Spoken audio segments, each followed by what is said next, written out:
Hello, 8th grade Bobcats. Mr. Flato here. It is like the middle of July. I don't even know what day it is. And I wanted to share a story that happened to me today that really encapsulates a lot of the things talked about over the last couple years in terms of bullying and respect and standing up for yourselves, so on and so forth. You guys are now 8th graders, which is crazy to me. It just seems like a couple weeks ago you guys were 6th graders. But you are 8th graders now, and so this year I'm not going to do the stop, walk, and talk Bob lesson with you. Instead, I'm going to tell you a story about a story that happened today that really encapsulates a lot of the principles that I've talked about in Bob lessons over the last couple years, and I'm going to kind of break it down. A lot of these things I put into the Bob lessons are things I really believe in. It's not like I put something into a Bob lesson and then I go live by a separate set of rules myself. Everything I put in the Bob lesson really comes from my heart, really comes from years of experience, life experience, school experience, interacting with human being experience, being a counselor experience, and then I put what I hope is very good information for those of you that wanted and want to pay attention. So as the story goes, I work a summer job doing flooring for my buddy's business, Black Dog Flooring, and we were working up in the Mansion District, which is on the other side of downtown Helena. And I was driving down the street at the end of the day today, and I was coming to an intersection, and it was pretty tight. And I just happened to see a dog walking off a leash kind of fast. And the first thought that came to my mind is that dog shouldn't be off a leash, but I didn't think a whole lot of it.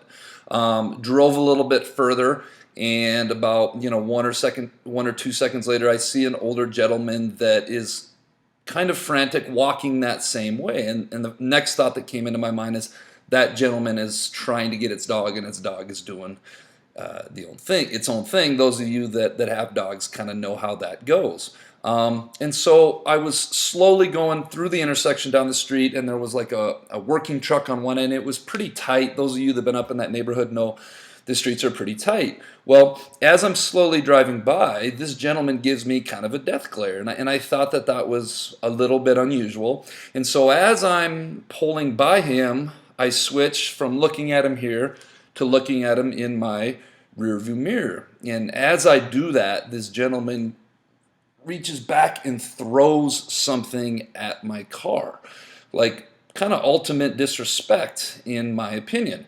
And my initial reaction was slam on the brake, put my car in park, get out the door, and go and confront this guy, which is exactly what I did. And the first thing I want to talk about is when you're being disrespected, when you're being bullied. There are many ways to deal with it. There's many different strategies. You can ignore, you can laugh it off, you cannot give that the energy maybe or the reaction people are wanting. But sometimes it is a good skill to turn around and confront that person and let them know that that's not okay to be disrespected, which was my initial reaction. We're all different. Some people would have just kept driving. Some people would have maybe tapped the brake, figure out what they're going to do. My reaction was, oh, heck no, you did not just do that. And so the first thing I want to talk about is I noticed right when I got out of the car and turned and walked at him, and I know I'm a bigger guy, his demeanor immediately changed. Like the last thing he thought I was going to do was get out of the car and go approach him like that, which is what I did. And I just said, sir, why are you throwing stuff at my car? And I was very stern and I was very serious. And his whole demeanor changed. He went from kind of being the aggressor to angry to, you could tell it put him off guard. It really did. And so many times when you turn around, you confront people when they're being disrespectful or doing these things, they don't expect you to do it. So when you turn around and you confront them, that really puts them off guard, and all of a sudden the power is kind of back in your realm. So as the story goes, he says, well, you almost ran over my dog. And then it clicked what was going on, right? And at that very moment, the next thing that kicked in for me was empathy. Now, to review, what empathy is the ability to understand or feel what somebody else is feeling.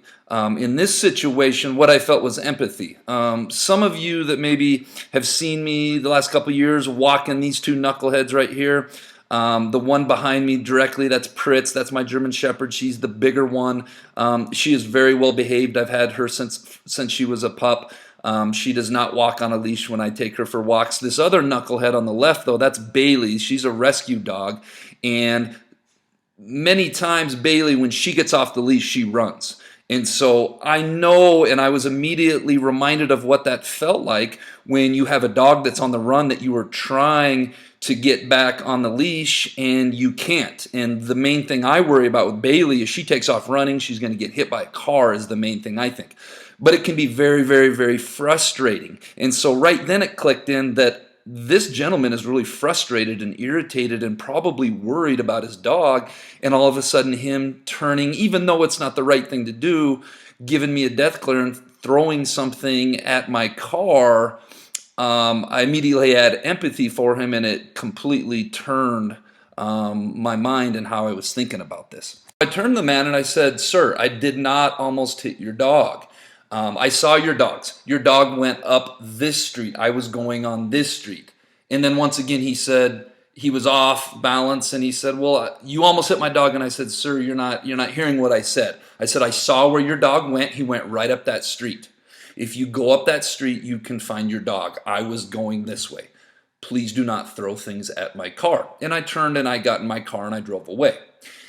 And I got to the end of the street, and then it really kicked in. I went full circle on this thing. I went from confronting this guy, he is throwing something at my car, to I'm going to be the bigger person, and I'm going to go to the left where I know, and another left where I know his dog is at, and I'm going to help this gentleman retrieve his dog. So what did I do? Took a left, took another left. Right there was the dog, right where I thought he would be. I put the car in park. I went up to the dog and was really nice. The dog ran right up to me. I put him in the back of my car, drove up about 50 feet to the gentleman, rolled down my window, and I said, "Sir, I have your dog in the back of my car." By now, his whole demeanor had completely 180'd from the moment he was going to throw something at my car. And that was a really good feeling for me. So I helped the gentleman. Pop the back of my car, help the gentleman get the collar on his dog. And he never apologized to me, but I could tell that he was trying to save face, and I didn't really need an apology. But I felt really good about doing the right thing and how I handled it. Now, the second point that I want to make is 90% of the time when people are disrespectful to you, it has nothing to do with you. And so many times it has something to do with them and what is going on with them in that situation, in their world, in their personal life, so on and so forth. I think if there's one lesson that I continue to want to tell you young people, and adults need reminded of it as well as I did in the moment, is when somebody come at you in a disrespectful manner, stop and think and ask yourself, what is this really about? Because I think so many times we personalize it. We think that there's something wrong with us. Holy cow, what is wrong with me? I did something wrong, yada, yada, yada. That's why this person is coming at me sideways, when really it's not any of ours to own and to shoulder. So many times it's what's going on with that other person. Another way, and kind of the way I disarmed this guy is by helping him. And that's probably the last thing he thought that I was going to do. But it was a really easy way. It wasn't easy in the moment, but it turned out to be a pretty easy way to kind of disarm the tension. So hope you guys like this review. I hope you guys have a great 8th grade year. All right, 8th graders, just kind of a final review. Sum things up what I'm talking about today. I got 4 points I'd like to leave you with real quick. We all belong to this HMS community. Be respectful to one another, please. Please be kind to one another. Never let another person disrespect you without addressing it in your own way. How I handled this situation was in my way. How you handle situations might be in a different way. Be authentic, be true to yourself, but stand up for yourselves. Think a layer deeper about what is really going on. I think when we do this, we strive to develop empathy for other people. When we develop empathy, we tend to look at situations a lot differently. And last but not least, if you're unable to handle the situation you're going through on your own, get an adult to help. In the real world, when you're an adult, if you can't handle a situation, usually that's what law enforcement or police are for. Here at HMS, we have plenty of adults, counselors, teachers, administrators, so on and so forth, that if you have tried to tell that person to stop, you've distanced yourself from them, and the problem persists, please get an adult to help.